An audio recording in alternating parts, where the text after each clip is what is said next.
Fala, primeirão, mais uma aula nossa aí, dando continuidade à nossa radioatividade. Estamos aí nesse mundo radioativo e vamos dar sequência aí, né, da aula passada. Falamos das emissões radioativas, falamos de alfa, beta e gama. E agora nessa nossa sequência aí, nós vamos continuar fundamentando a radioatividade. E agora vamos falar rapidinho aí sobre o nosso período de meia-vida, né?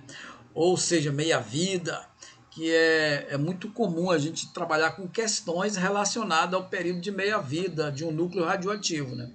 Então, o período de meia-vida é o período de tempo necessário para que a metade dos átomos presente num elemento ele se desintegre, né?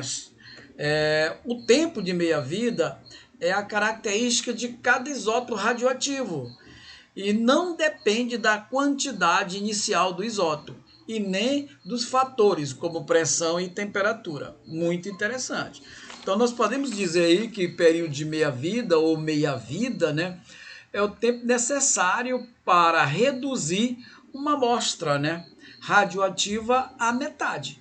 Então é o período necessário para reduzir uma amostra radioativa à metade. Nós temos uma amostra e essa amostra a gente vai reduzindo ela, fragmentando a metade. Ou seja, chamamos de período de meia-vida, meia, 1/2, né? Quando passa, ele vai reduzindo aí até que essa amostra se desintegre totalmente. Então é a maneira pela qual nós calculamos esse período de meia-vida. E podemos identificar a massa inicial dessa amostra, né? E através dessa massa inicial nós podemos determinar a massa da sobra, né? Que é igual à massa inicial, 2 elevado a x, né? Esse x aí corresponde à meia-vida dessa amostra, desse elemento, desse radioisótopo aí, tá bom? É assim que a gente vai determinar esse período de meia-vida. E dentro dessas possibilidades, nós já vamos aí, ó, direto para a nossa transmutação nuclear, que é a transformações, né, através desse núcleo radioativo.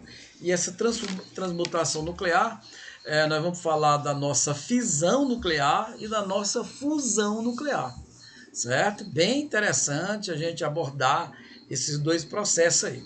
Então, a nossa fissão nuclear é a divisão de um núcleo atômico, né? Vamos dividir o núcleo atômico, o núcleo pesado e instável, através do seu bombardeamento com nêutron. A gente vai bombardear esse núcleo instável através de um nêutron.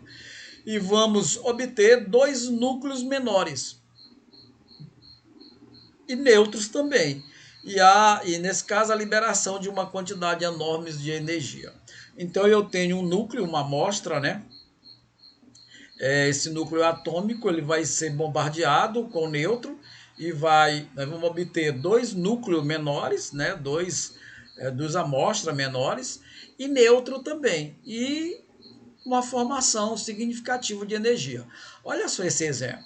Eu estou te dando urânio, cuja massa é 200 aqui, ó, 235, né? Mais 92. Isso aqui é o nosso urânio, né?